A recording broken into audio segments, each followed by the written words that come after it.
Good evening, हर हर महादेव। आइए हम लोग देखते हैं पेज नंबर 12 में दिया हुआ है एड्स के बारे में। तो हम लोग सबसे पहले उसको उत्पत्ति के बारे में चर्चा करेंगे। माना जाता है कि यह वायरस अफ्रीका के हरे बंदरों से मानव प्रजाति में पहुंचा है। ठीक है, एड्स जो है वो अफ्रीका के हरे बंदरों से मानव प्रजाति में पहुंचा हुआ है। ठीक, और ये अमेरिका में प्रथम लक्षण इसका देखा गया कब? 1959 में। ठीक है, 1959 में सबसे पहले इसका लक्षण कहाँ मिला था देखने को? तो ये मिला था अमेरिका में। ठीक, और 1980 होगा, 86 नहीं होगा, सॉरी यहाँ मिस्टेक है। ठीक, तो यहाँ पर 1980 होगा। भारत में चेन्नई में पहला मरीज जो मिला था 1980 में मिला हुआ था। ठीक है, तो इसको आप लोग ध्यान में रखिएगा, कब? 1980 में। और 1988 में लंदन में 148 देशों के स्वास्थ्य मंत्रियों का क्या हुआ था? सम्मेलन हुआ था, जिसमें जागरूकता के आधार पर प्रतिवर्ष यानी कि हर साल 1 दिसंबर को विश्व एड्स दिवस के रूप में मनाया जाता है। देखिए, 148 देशों ने मिलकर क्या किया था? वहां पर समझौता किया था, यानी कि सम्मेलन किया था। और सम्मेलन करने के बाद 1 दिसंबर को विश्व एड्स दिवस के रूप में मनाया जाने लगा। और एक यहाँ हुआ था सम्मेलन, लंदन में हुआ था। कब हुआ था? 1988 में। चलिए हम लोग देखते हैं इसके और कारण।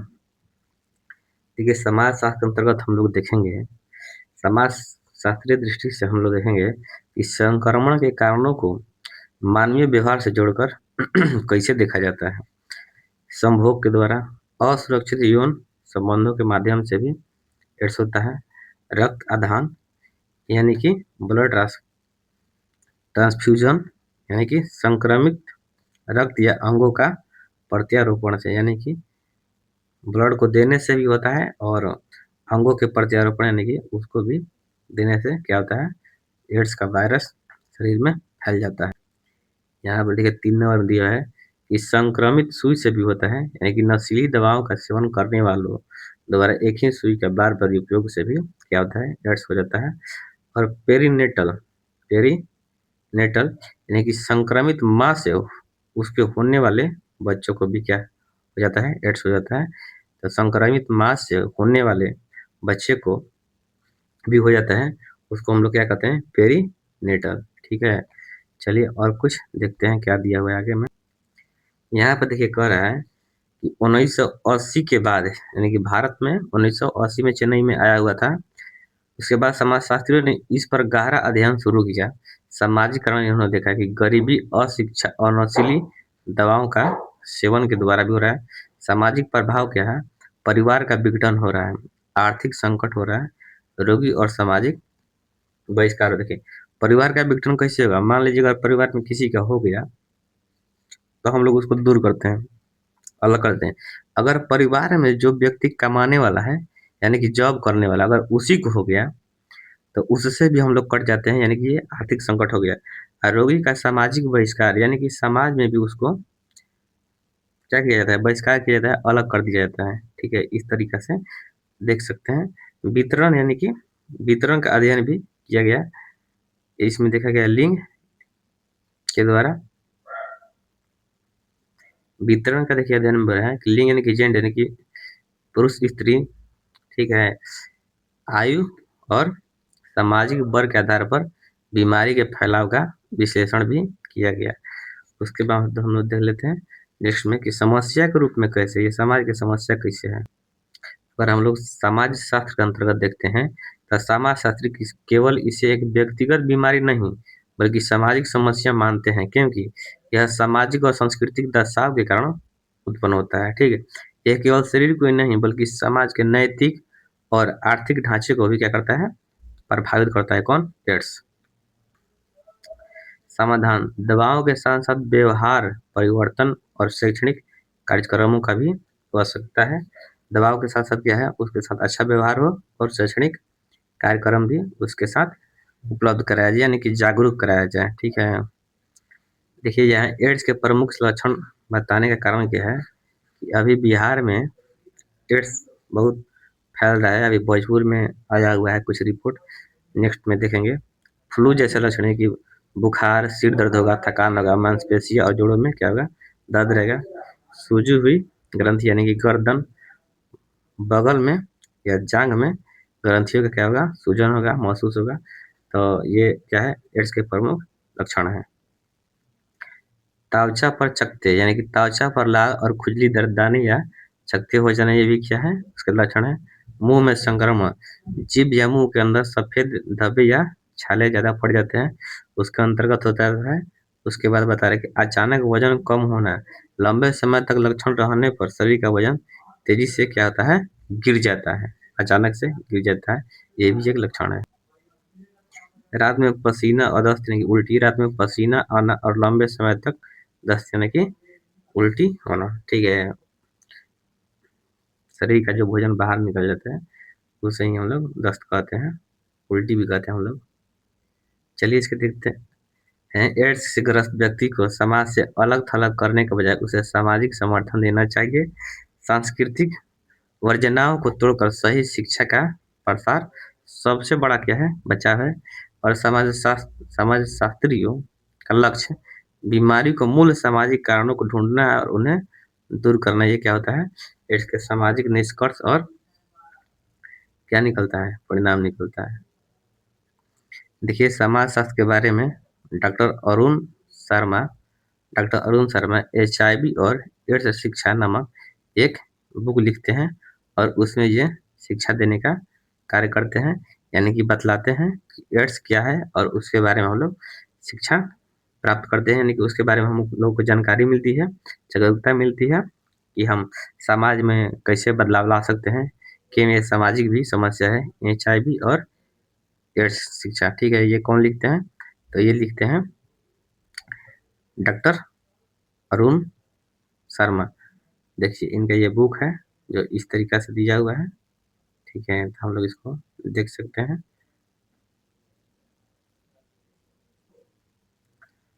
और एड्स को दूर करने के लिए हम लोग बहुत सारा सम्मेलन करते हैं, मीटिंग होता है, गांव में नुक्कड़ नाटक भी होता है। तो इस तरीका से हम लोग एड्स को दूर करने के लिए, यानी कि सामाजिक जो समस्या है एड्स की, उसको दूर करने के लिए हम लोग सम्मेलन, मीटिंग, नुक्कड़ नाटक इत्यादि करके उसे दूर करने का प्रयास करते हैं।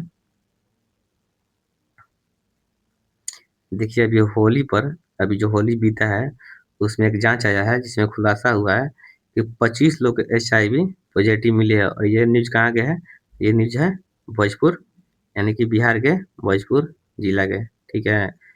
25 को क्या मिला है, एड्स मिला हुआ है, HIV। होली पर जब ये लोग लौट करके घर आ रहे हैं तो। और देखिए और कुछ देखते हैं इसके बाद। और देखिए सबसे बड़ी चीज हम लोग देखते हैं यहाँ पर कि इसकी झूठी अफवाहें क्या है और सच्चाई क्या है। एड्स से ग्रसित होने पर रोगी की मौत हो जाती है, ये क्या है, एक मिथक यानी कि झूठी कल्पना है और ये अफवाह है जो कि लोगों को बताया जाता है कि एड्स होने के बाद मतलब मर ही जाना है, ठीक है। और उसके बाद ये बता रहा है कि ऐसा नहीं कि समय रहते पहचान और उपचार मृत्यु के जोखिम को क्या करता है, कम करता है, ऐसा नहीं है, यानी कि आदमी मरेगा नहीं, अगर समय रहते पहचान हो जाएगा तो उसका उपचार हो जाएगा और मृत्यु से बच जाएगा, यानी कि जोखिम को कम कर दिया जाएगा, ठीक है। देखिए सामाजिक समस्या क्यों है, इसके बारे में एक लेख आता है पेपर में, जिसको हम लोग देख सकते हैं कि मुस्लिम किन्नरों ने हिंदू किन्नरों पर बनाया धर्म बदलने का दबाव, माना करने पर 60 से अधिक को लगाए HIV की इंजेक्शन। ये मालेगांव से आए मुस्लिम किन्नर नईम अंसारी और फरजाना ने शुरू किया था नया जिहाद, ठीक है। तो इस तरीका से हम लोग समाज में हो रहे इस समस्या के बारे में समाजशास्त्री परिप्रेक्ष्य अपना बताता है, ठीक है। देखिए ये एक पेपर है, कटिंग है, जो कि कहीं से प्रसारित हुआ है और देखिए हमें मिला है तो हम इसको यहाँ पर सजेस्ट किए हैं, मतलब यहाँ पर जोड़े हैं। इंजेक्शन लगाने का आरोप 60 से अधिक चल रहा था, 60 से अधिक का चल रहा है उपचार, ठीक है। इंदौर में लव जिहाद, लैंड जिहाद और जिम जिहाद के बाद अब किन्नर जिहाद का मामला सामने आया। ये आप लोग देख सकते हैं, ठीक है। तो बाकी हम लोग अपना सिलेबस पे चलते हैं। तो इस तरीके से देख सकते हैं ये क्या हुआ, एक मतलब धर्म नहीं बदलने पर किन्नरों को कर रहे हैं संक्रमित। ये क्या है, एक सामाजिक समस्या है। चलिए देखते हैं जो दूसरा नंबर दिया हुआ है, मध्य व्यसन। मध्य व्यसन क्या है, ये शराब पीना नहीं है, बल्कि शराब यानी शराब की अत्यधिक निर्भरता यानी कि उसकी लत पर है। कहने का मतलब है कि जो शराब पीते हैं उसको ये नहीं कह रहा है, ये उसको कह रहा है कि शराब पीना वो छोड़ ही नहीं रहा है, ठीक है। और उसका जो क्या है, लत हो गया है, यानी कि अत्यधिक उसी पर उसका क्या है, निर्भरता है, यानी कि बिना शराब के लगता है कि वो मर जाएगा। इसलिए इसके बारे में बता रहे हैं मध्य व्यसन क्या है, ठीक है। तो आइए हम देखते हैं कि जब व्यक्ति की अपनी शराब पीने की आदत पर नियंत्रण समाप्त हो जाता है और वह खुद को रोकने में असमर्थ हो जाता है, वही क्या है, मध्य व्यसन है। तो असमर्थ हो जाता है तो उसे ही क्या कहते हैं, मध्य व्यसनी या शराबखोर कहा जाता है। अंतर, यह ज्यादा पीने वाले यानी कि सामाजिक रूप से कभी कभार पीने वाला और मध्य व्यसनी में स्पष्ट अंतर है। मध्य व्यसनी वह है जो शराब के बिना रह नहीं सकता है, ठीक है। मध्य व्यसनी कौन है, जो शराब के बिना रह नहीं सकता है। मदिरा की शराब का सांस्कृतिक और ऐतिहासिक संदर्भ देखते हैं। प्राचीनता में मदिरा पान का इतिहास काफी पुराना है। प्राचीन भारत में सोम रस के सेवन का उल्लेख भी मिलता है। सांस्कृतिक विविधता क्या है कि कई संस्कृतियों में अवकाश के क्षणों में मदिरा पान एक लोकप्रिय क्या हो गया है, रिवाज रहा है, ठीक है। अवकाश के क्षणों में यानी कि खाली समय यानी कि छुट्टी के समय में मदिरा पान एक क्या है, लोकप्रिय रिवाज हो गया है। चलिए और हम लोग कुछ नेक्स्ट देखते हैं इसके बारे में। कुछ धार्मिक मान्यताओं जैसे कि इस्लाम में इसे वर्जित यानी कि निषिद्ध माना गया है। और विभिन्न दृष्टिकोण में हम देखते हैं कि अलग अलग देशों ने सामाजिक और स्वास्थ्य कारणों से इसके प्रति अलग नीतियां अपनाई है। जैसे फिनलैंड में सख्त नियम है शराब नहीं पीने का, ठीक है। और इसी तरह से बिहार में भी है, शराब बंद है लेकिन फिर भी शराब खूब कस के मिलता है।